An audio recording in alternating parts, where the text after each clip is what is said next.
Okay, fantastic. Thank you so much, Ty. Appreciate it. And thank you, everyone, for coming out and seeing us today. I'll talk more a little bit about the J Auto trading strategies templates, I guess closer to the end, sort of switch things up. And also, because I'm a girl, I can change the name of the presentation. I started looking about that, hedge fund performance, not really good at all. And I thought, maybe I should reframe that saying, finding our way to profitability. It sounds a little bit better. And I think that everyone is on the right path to doing that. Thank you so much for being here. There has been some extremely challenging market conditions that everyone has been faced with so far in 2018. In case you haven't noticed, volatility is back big time. And so we're going to talk about that hedge fund performance today and look at those metrics that the larger funds are posting. And like I said, they haven't been very good at all.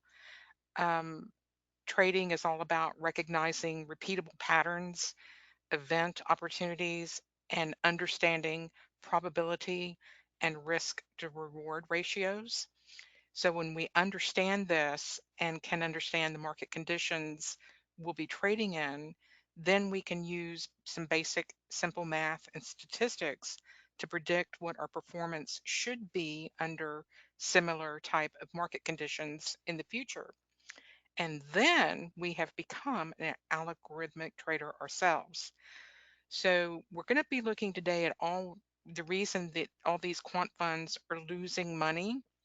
And the first question we're all probably asking is, aren't they back testing? LOL. And we'll take a deeper dive into that pretty much for a good chunk of today's program. We're also going to look at some of the popular algorithms that they're using. If they're losing so much money, why do we want to trade algorithmically versus discretionary trading? Um, and it is about controlling the risk, and there's nothing that you can do better than that, than to have a good strategy and a good platform. And there's no other better platform for me with my templates than NinjaTrader and Shark Indicators. So we're going to look at the upside and downside of that and take a look at the popular algorithms that the markets are trading, the hedge funds. And you'd be surprised that the top 20 performing hedge funds only have a couple of strategies that they're using. And my templates are geared to one of those. So I think I'm in good shape on that. Um, and the current market volatility, like I said, is a huge component for the success or failure of our work in trading.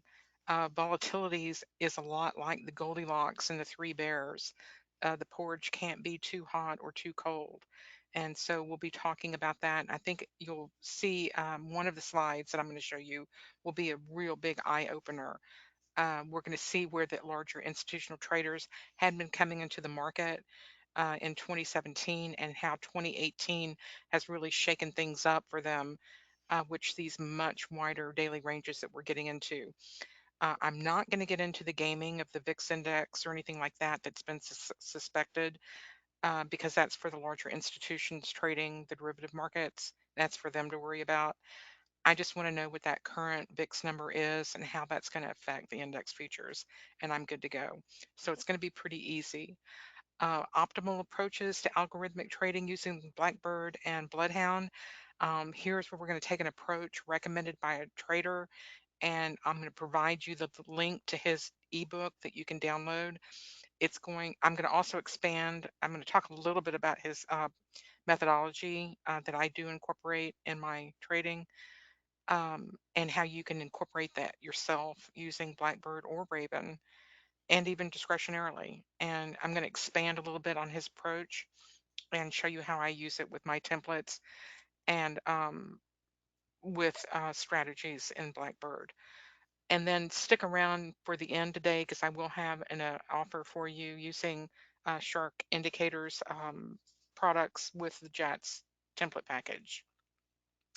But first, let's get through the usual disclaimers real quick.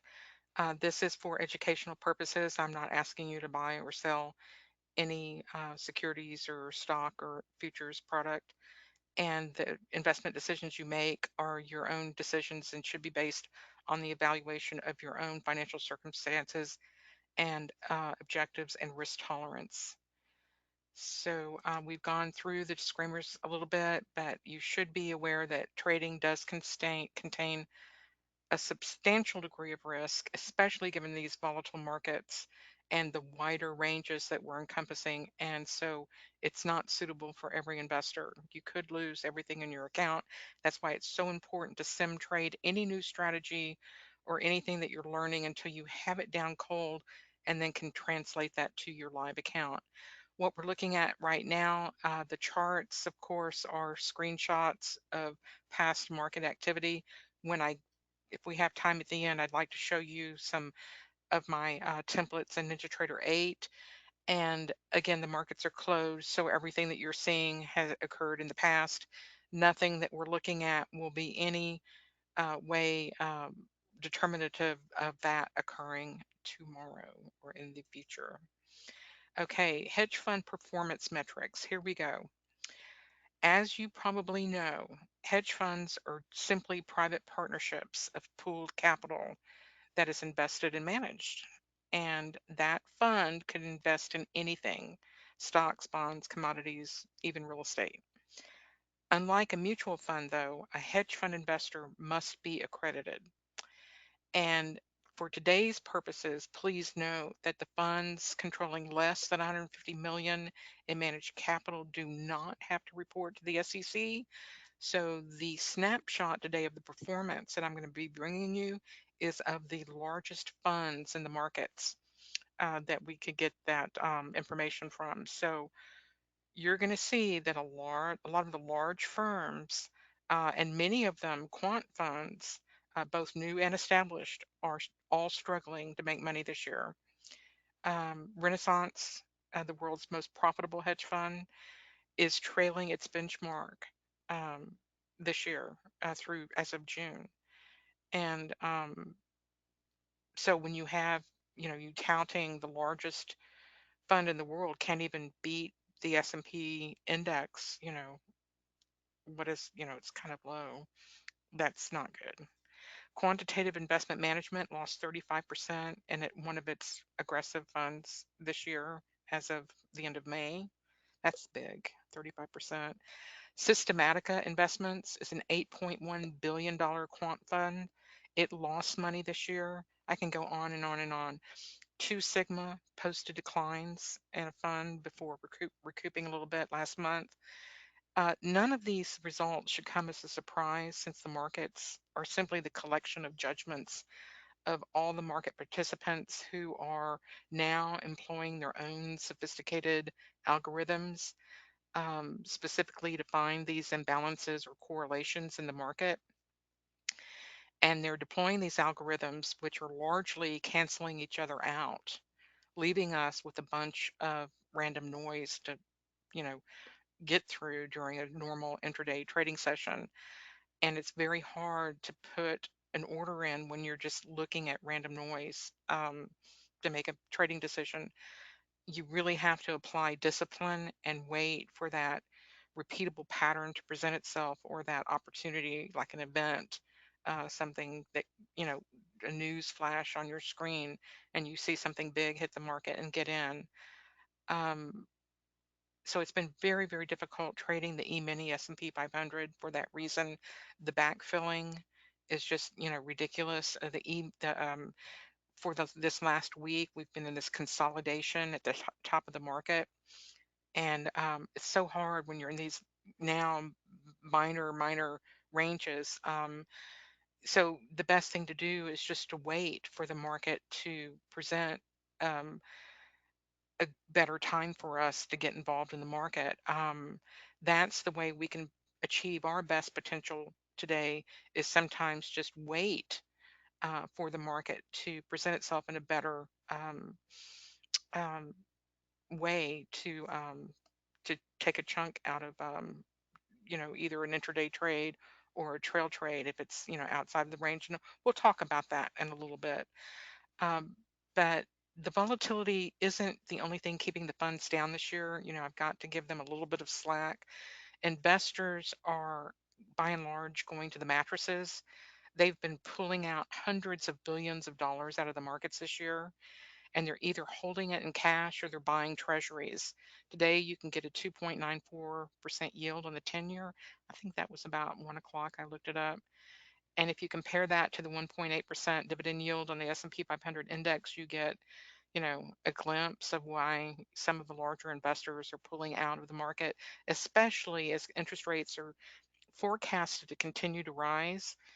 The bond yields are going to continue to rise, which could take more money out of the stock market. But I say could because the broader market could take off. I mean, we're, at this edge of what I perceive as a huge opportunity in the market today. The tax cuts, with the deregulation are allowing companies to report their best earnings ever. Apple is now the first company valued at $1 trillion. Manufacturing has come back home. Emerging market funds are closing, and that money flow is pouring back into the US. So I'm kind of looking at this like the growth party's back, and that party's just now getting started. I know a lot of other traders I talk to are still seeing the doom and gloom being reported in the paper, and they're holding off for that 10 or 30% correction to occur. For an intraday trader, though, it doesn't really matter to me. We don't really care whether the market's going up or down. We just want the market to behave, as I call it. I've called it like the market has to behave. Um, and then we'll get, active in the market and try our strategy out. But so far, performance wise, hedge funds have just been scrambling to adjust their algos to be able to trade in these wider ranges and live up to the hype of being able to trade in volatility. I mean, that's what they had been telling us for the past 10 years. So let's take a look at that volatility now that's been causing these funds so much pain. And here is that day in February, that awesome day, precisely on Janet Yellen's last day as the Fed chair on February 2nd. And she left and those strings were cut. I talked about this a little bit in the trade room this morning. The Federal Reserve policy was shifting. The Federal Reserve Bank no longer was propping up the markets as they had for forever. And we had been complaining about that and whining about it for so long. And all of a sudden, snap your fingers, a new sheriff's in town. And as of that Monday, when he took over, Powell, of the central bank from Janet Yellen, that market first it gapped lower on Sunday, and then again tested the bottom end of that range. I think the Dow dropped 1,000 points this day, that Monday, Powell's first day. It was just huge. Um, but something else, a couple of things happened to describe that 1,000 point plunge. Excuse me. It just wasn't the market testing their boundaries. um, Somebody actually put on a massive option trade that got hit, and this one elephantine size order sent the market reeling down. This guy, girl, institution, government, whoever it was, they had regularly been purchasing these fixed 50 cents on 50,000 VIX contract call option trades. And then in February, it hit. So whoever that was got very wealthy in a matter of a few minutes, $200 million to be precise. I mean, wow. I mean, you talk about an event trade, and we're going to be looking at those event trades in a little while we look more closely at these hedge fund strategies that can be traded and why they trade them because they are so profitable. Um, in fact, there are quite a few of the top 20 funds that reported that earned their portfolio's value from just these type of event trading strategies. Just remarkable. But getting back to this market volatility, we want to see what the market's response to all of this was. And as you can imagine, the media just was going wild back then in February. They were reporting everything from gloom and doom to the correction. It's going to be, going down 30%, get out, get out, get out. And curiously, the market went quietly about going back to the mean. Usually, that's always what happens when you have a big sell off, whether it's the Greek crisis or Brexit or whatever we've been faced with. You get that huge sell off. And what typically has happened in the past is the markets will snap back to that value. And in the case of February, it went all the way back to where it started from. So that 1,000 point plunge went all the way back up. So that was despite all that negative news that came into the market. So no wonder, the hedge funds aren't doing too well. They had to rewrite all their algorithms to account for the fact that Powell is no longer holding back the markets. It was an insane month, February. The two 1,000 point plunges in the down and that comeback that went straight back up. Um, so I would say overall 2018 has been a pretty tough year for just about everyone. Hedge funds, banks, retail traders, all of us. We need to learn again how to trade just as the Feds cut the strings to the market and allowing the market to set the range and not the Federal Reserve. So thank God for that.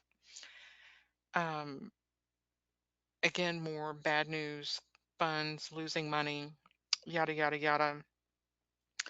We had, if you look at it, on a micro level, I could have pulled up a whole bunch to show you. Hedge Week reporting as of, I mean, this was a recent one.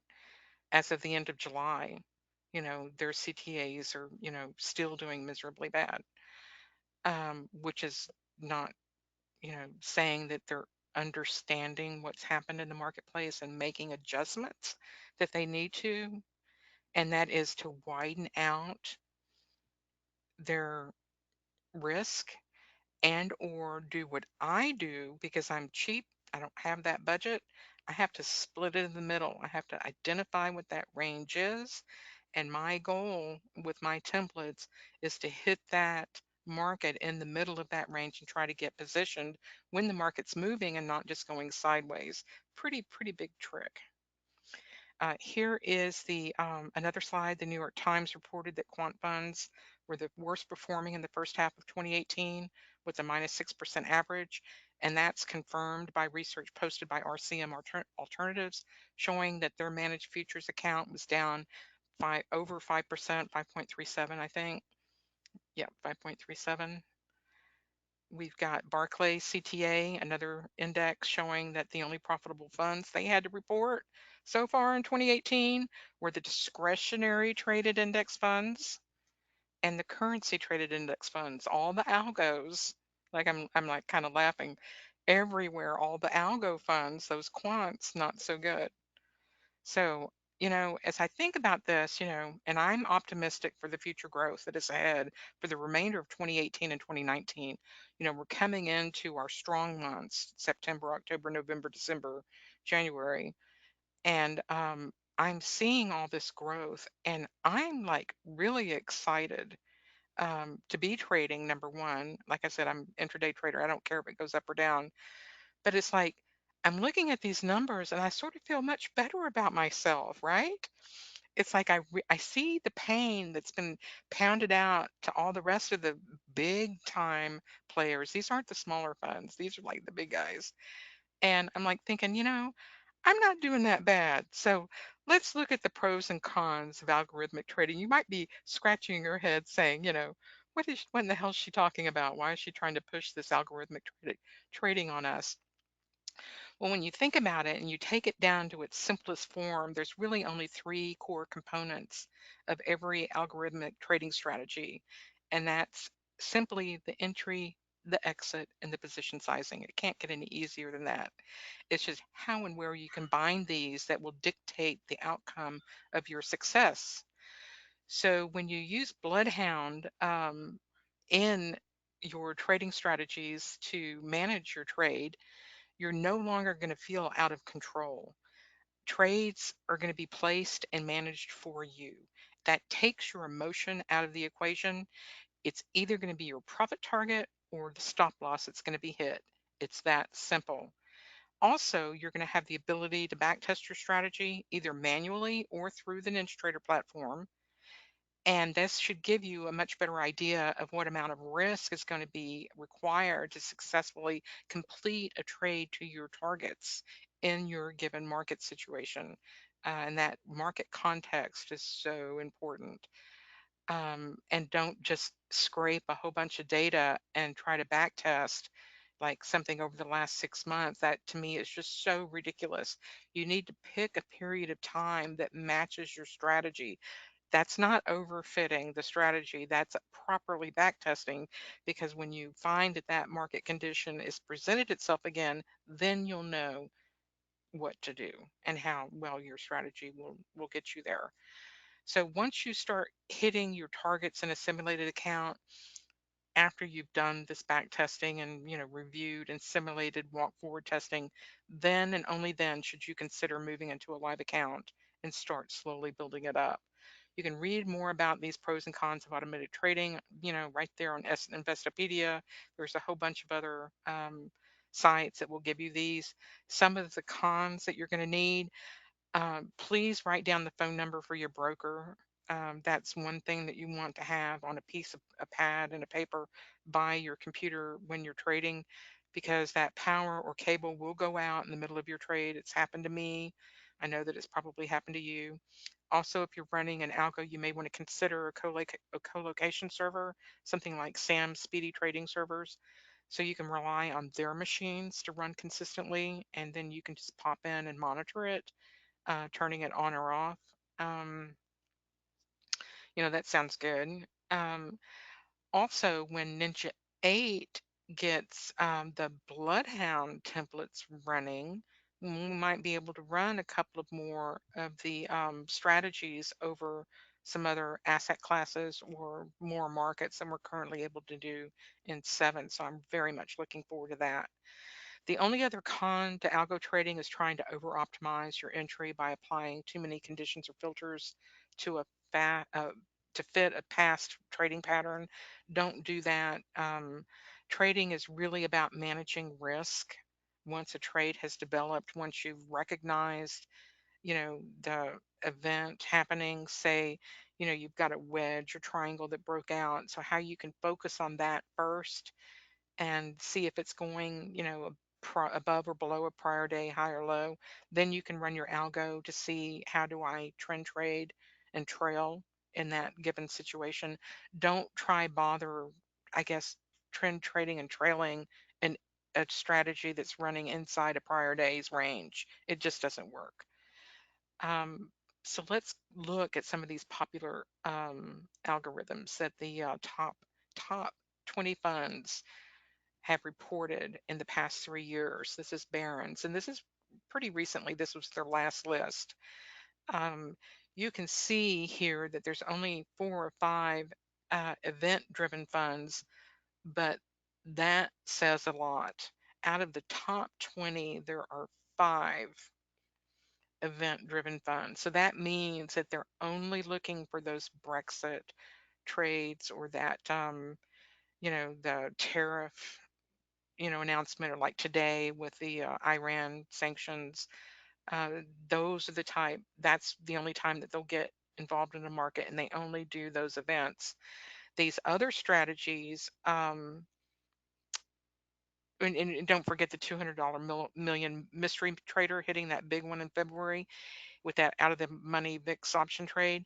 He had been doing that for several months, by the way, building up to it, and he was only spending 50 cents on the trade. So that guy is, or girl, it could have been a girl, or it could have been a government, it could have been a central bank, who we don't know who it was, but they made the $200 million. That's an event trade. Um, I was going to tell you about the Swiss devaluing the currency. There's so many other events that you could have seen a mile away. That Swiss trade, for instance, the price was sitting on that peg. I mean, it was just sitting there. I'm surprised people did not close their positions. You don't sit on a peg and be surprised or cry when your whole account gets wiped out. I mean, that was just stupid. And I'm sorry, but there's nothing. China devaluing their currencies, there's not much you can do about that. You never know when, where, why, what. It just, snap your finger, it happens. So there's really no even basis to try to plan something like that. But you could plan for a Brexit. You could plan for these other events that are happening. You could plan for that Swiss trade. And but anyway, I don't want to go on about that too much. The long short funds are really the bulk of these top 20, and these are the top 20 performers, and they're the equity long shorts, the bread and butter, the tried and true of the hedge fund, equity long short. And that's basically what my template does. It goes long or short in a given situation. That's what I build my strategies, my templates to do, is to find that market direction and then go long or short. Only one way. I don't want to trade both ways. I want the template to pretty much stay directionally focused, and because it works, and we can see it right here. It's in the top 20 list. There, I can count them. There's, one, two, three, four, five, six. You know, the majority of them, seven. So the other ones are intermittent of that top 20, and that is including a couple of the quants. There was one quant in here that had got caught up in that top 20, and the number one guy is a small guy. He must have gotten a big event, but the quant fund is down here at the bottom. And then there's something called multi-strategy. I'm not sure what that is, but basically it's the long short trades. And if it's good enough for the majority of the top 20 to be deploying that strategy, it still works, and you know that they're still using it. And this is the 20 out of 100, and these are the ones that report, not just the small ones don't even report. But let's get back to the volatility. You're going to, see the Ninja market analyzer that I use, and I spend a lot of time looking at the volatility um, and the ATR for the 1 day, 5 day, 14 day, and know what my ranges are. That's the one thing I'm constantly looking out for. How much room do I have to go? I mean, it didn't work this week in the indexes because they were compressing, I think, to break out of that range, hopefully, but instead of breaking down, breaking out. Um, but normally you can tell in your market analyzer how much room you have to run. That should be burned in your, memory banks. How much room and where am I? And as far as, do I have 20 points? Do I have 40 points? What's my opportunity? Everything but gold. I got to tell you, gold can run its ranges like big time.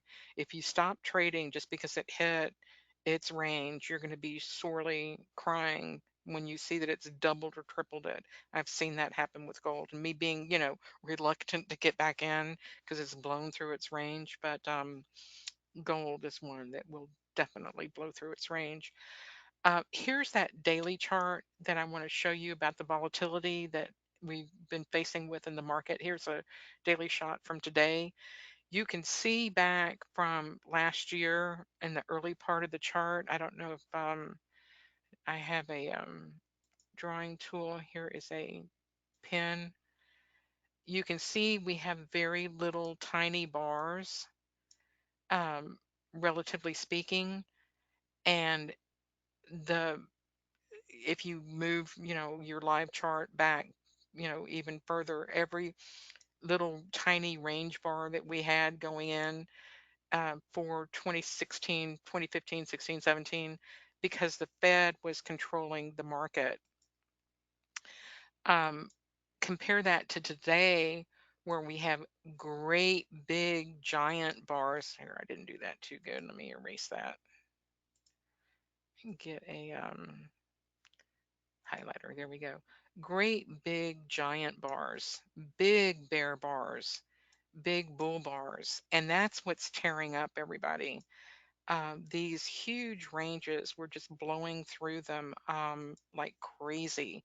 And everybody, it's like, do we stop trading, or, do we keep going?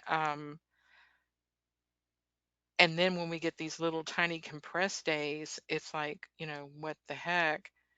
How do we, should we get back in or wait, or what's going on? But by and large, we are at the top of the market. We just hit the 7,500 again today. We didn't get to the tip top, but we are up there. And I know it pulled back a little bit after I caught the screen capture. Um, Today I didn't see where it closed, but by and large, it's like testing those upper bounds, but it has been compressed all week. And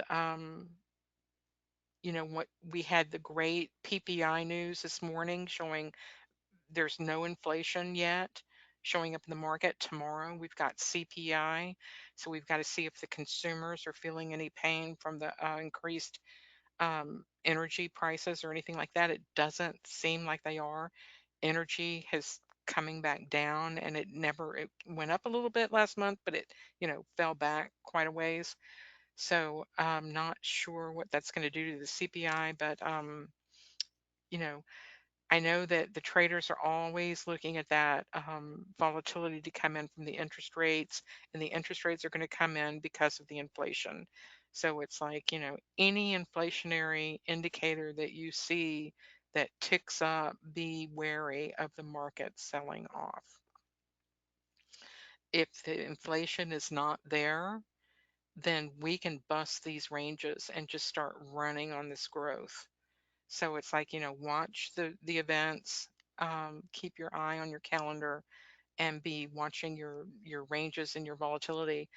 Make note that institutions come in on this 200 EMA, and if I were a betting person, I'm always looking to see where price is going to come back and fill in. And you can see that this group right here was never really challenged by this July low. So if we were going to come back and challenge a level, where is it going to go? And that's going to be right there at the 200. So if it does pull back, the first thing I'm going to be looking for is right there. Just thinking out loud. Here's that, the CBOE volatility index. I'm not going to get into some more sophisticated things on this, but always be watching this number. Of course, the lower it is, the less, the more complacent the market is, the higher it is, the more range expansion we're going to have for the day. So keep an eye on the volatility index. And here is that screenshot. I mean, the screenshot for the how we're going to become profitable trading portion of our presentation. I recommend that you take a look at this ebook. It's really good. Um, Notwithstanding that the path that in my mind to successful trading comes from getting the market state right. And then you can decide whether or not you're going to engage in the market or not. And if you do engage, then you can, apply a reliable, consistent risk and reward strategy. That's where this kicks in. And all you have to do is Google Nick Raj, um, IURL colon PDF. That'll just bring up the top PDFs from him, and that book will pop up right away, and you can download it for free. It's a quick book. I think it's actually an excerpt from a larger book he had previously written, but it really, really, cements in the fact that you need to have a consistent, reliable risk management approach. And he goes through this exercise with an Excel spreadsheet that he talks you through, where, you can, if you use the same amount of risk on a consistent basis, but let your winners run to their maximum, opportunity. Don't just stop at a 1-to-1 trade or a 1.5-to-1 like a lot of us do on the intraday trading, but carry a runner to that 2 or 3-to-1 ratio as much as possible, and only shoot for the trades that you can get the 2 to 3 to 1 opportunity will also increase your edge. So, if you're thinking about it, what does that look like? And we'll look at some of my templates that I have set up to do exactly that and help me identify when those range expansion opportunities are going to be coming, so I can get the idea whether I want to trade that market or not. So using Bloodhound and Blackbird with just a few minor, really methods for controlling your risk makes you your own single member fund. You now have the tools that you can compete really against anyone in the market. And with some good trading templates and some sound strategies, you can probably do just as well as those funds or better than them. So Google this book and download it. I think you'll enjoy reading it if you haven't already seen it. It's might get you over the hump for breaking out and being a being a break-even trader to becoming a profitable, successful trader. We need to look at our entries more and really determine, do I have the room for that 2 or 3 to 1 trade for this? And if I don't, maybe pass the trade. You know, we don't have to take all of them. I think lowering the time that we're involved in the market is more beneficial with a wider stop than trying to go in too many times during the day and getting killed over and over, because sometimes the inclination for revenge trading takes over, and you try to make back your loss or something. Just realize that if you do set up Blackbird and Bloodhound for a consistent risk for each trade, and then approach it as that business, that it's either going to hit that stop loss or it's going to hit that profit target, you're going to be in so much better shape. And I think that you're going to be discerning your trades better, learning, are you inside the prior day's range? Am I trading just to that pivot point or that prior day high or low or the close? Or can I scale in and out? And scaling in is something that Nick talks about on those pullbacks to add some extra juice on those contracts. So before I even got this ebook, I had already been on this path of learning that scaling in is a good thing. Start out with one contract maybe, and then scale in with another one, and then with another one, or start out with two and scale in for three, but only after you've moved up to your break even stop and trailed. But there's some really good things in here. I think you'll like it. So I hope that you will got something from this presentation today. I do believe that my templates are um, set up with the best platforms. I mean, NinjaTrader's platform is award winning, and Shark Indicators has phenomenal tools, guys. I mean, they're fantastic. And I'm hope that these trading templates that I'm adding to this will help you with your trade decision and allow you to recognize these market states using these trend and momentum filters. I think you're going to like some of these templates. We're going to look at a few of them in just a second. And if you combine that with a reliable and consistent trade plan, hopefully we can move everyone and all of us to that next level, um, so that we'll be having these webinars on our vacation spots instead of in our offices. So the methodology is that long or short methodology. I use a higher time frame trend. I use momentum. I use linear regression.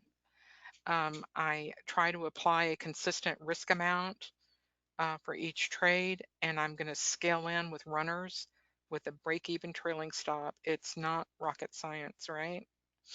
Pretty easy stuff. And here's the hub. This is my central visualization. I know that's a lot to look at, but I'm like gobbling up everything. I think I've put pretty much too much on this. It really does. Once you get used to looking at it though, it's like second nature. I've got on the right hand side my weekly daily 60/15. This is what I started out with to begin with. And so I put a fast trend filter on that. As you can see, I want the market, look at the Russell, came back very strong at the end when I took this screenshot. What day was this screenshot? This this screenshot was earlier in the month, I think, so it wasn't today. Um, I was going to say the Russell didn't do that today. So this is a prior screenshot. But this is, you definitely want to be hitting your winners. I've got it set up where I can see the range. I've got the word range right there. That's my range expansion opportunity. That's all that means. And I might want to look at that market in particular. I can see right here that day the Russell was above its prior day high. It had already been blown through twice. It's ATR. Look at that. It's 5-day ATR and 14-day. We're about 20 points, 19 or 20 points, and it already was up 31, 32. So usually when you get a big range expansion day like that, and it's that, long in the tooth, you may not want to be jumping in at the end of it, but a good day on the Russell that day, no doubt. But I can't trade without this market analyzer. It's really become a central focus for me in the trade room. We can sit there and I'll be calling out that Saint Mom 3. I call it the Saint Mom. It's the super trend momentum blend that I've put together in a blend hand template. I've got the Saint Mom on the 3, 15, and 60-minute chart. And I've got an amalgamation of that higher time frames. So I don't even have to look over here to the right side if I don't want to. I can see it here on the left. And got linear regression, 3, 15, and 60 on the chart. And though you'll see the linear regression template, if you come into the trade room tomorrow, especially, I'll show it to you. It's one of my favorites. I always say that's my best thing I've ever done in my life was that linear regression template. Here it is on the left. And it allows me to recognize a range expansion opportunity. If I can't see the range is expanding right here on top of the monitor on my market analyzer, I can surely see it leaving my trend filter or the LR4. The one is on the bottom, so I'd stack them 1, 2, 3, 4, and when they're all running together, um, that correlation means it's like a magic. It's like the market's going to move. If you just trade a 1, um, it may not move. It may get to that top of that 4 and roll over like it did here. It's got to all be together and outside the range, and then it just starts taking off. So it's like magic. But anyway, and then I can wait for my pullbacks with my high-low 2 template and take these triggers as they come back into the value area, and then hopefully I'm moving long in the direction of my trade. What was this NQ? So you can see that the NQ was moving up that day. We had a 5-minute retracement. You see how it's moving back into the value, but that's where you want to be picking up your trades, going back in the direction of the overall trend. So that's what we do, and I'm learning now to wait more for these opportunities. If I'm inside a prior day, I'm going to be really, I'm not going to be trailing. I'm going to be trading to a level, trying to pick a spot to trade to. But if I'm outside that range, that's, really what I'm going to be trying to focus in on most of my trading opportunities. And I want to take those trail opportunities. I want to get those bigger, longer, all day events. There's 3 or 4 a month, and they're great to trade when you can catch them.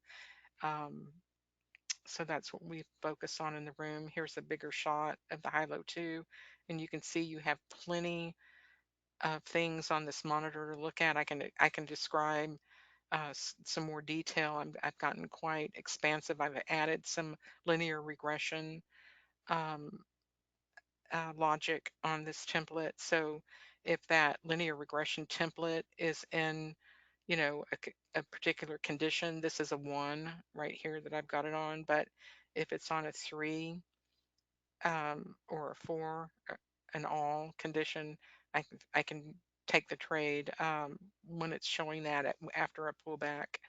So I'm having a lot of fun with that. And we trade the high-low 1 or the direction guide too. Those are all good templates. And the MACT, the market analyzer chart template, I have that market analyzer on a chart. And that's where I get the Saint Mom template. Just trading the Saint Mom template on its own is a very good template to use. So hopefully the templates would add some value for you for your trading. Here's that MACT template. And you can see how this range breakout is what we're looking for, breaking above the prior day high. Looks like it broke through 2 of them and it really took off. That's ideal, nirvana. And this template, I didn't do anything to doctor it. This, if you would pull this template up on your chart, you would see exactly the same screenshot. So it's in the template. So hopefully the templates will work for you. And that you'll enjoy using them. Here's the high-low 1. It's got more of a pullback, and you can use this artificial bar type. I like the Unirinco on it. Um, and you can put like a either a MACT or a direction guide template next to it so that you can see the overall trend, maintaining its course, and then come back in and take your each of the dips. This is that longer breakout that we want to see, breaking out of a prior day high, going for those. This is an R3 up here, going for those R3s. This is like the another nirvana trade setup. This is what, I dream about. I want to visualize this so that I'm not afraid of it and not afraid to take these pullbacks. I know what it looks like. And as Billy will tell you, I love those Keltner channels. I think he agrees with that also. It's like, hey, Billy, I did see you in here. Thank you for coming. Um, it's the perfect, really way to see, my, range opportunity still working. And I also have that on my template here to keep me in check that, there's an opportunity here. Go look at that chart. And before we end, I know we're getting close to it. I wanted to mention to you, NinjaTrader, the best platform on planet Earth, is having a special right now.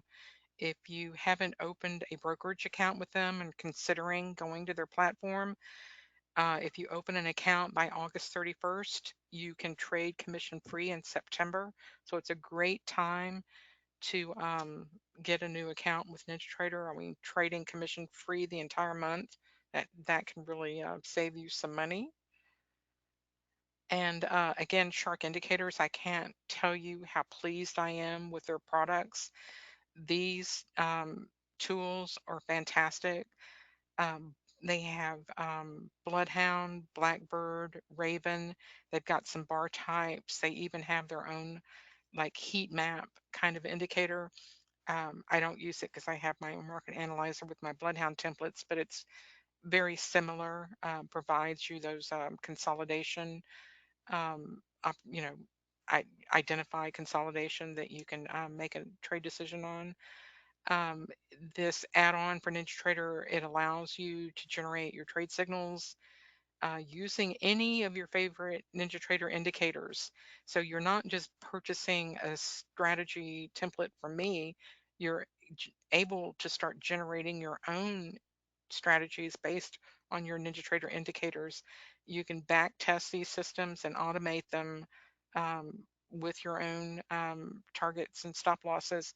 And this will allow you to take your, the guesswork out of your trading, hopefully. I know trading can be very confusing. So for the special offer today, we're able with Shark Indicators to reduce the cost of the template package um, lower than the normal cost. So if you're considering purchasing, it's a good time to do so. You can pick up the Bloodhound, Blackbird, and the templates all for one price. And I think that's down here. Or if you already have Bloodhound and you were considering adding Blackbird in my template package, there is a special price there for you also. Or if you're already a Bloodhound user, already have Blackbird, but would like to pick up my package, the existing customer price for this special is $12.70 and the normal price is $1,500. So there's a special price for the package today also. Um, and that will get you the updated templates and the trade room and a couple of my custom indicators and other chart templates and trade plans. I'm working on a volume indicator. I've got another mom indicator that I've been working on that I like very much. And so y'all should definitely come in and check it out. I've got some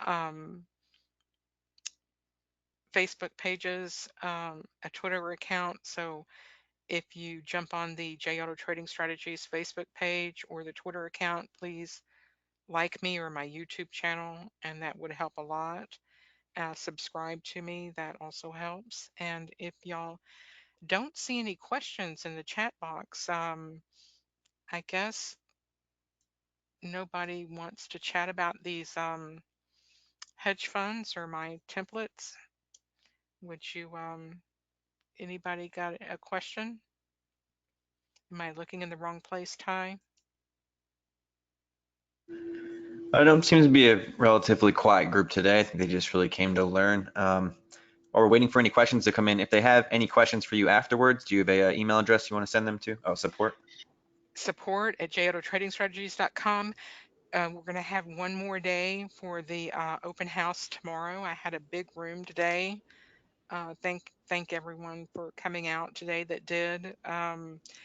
I could pull up Ninja 8. I've got it here ready to go. Do you want to look at Ninja 8? I've got a few more minutes since I don't have any questions.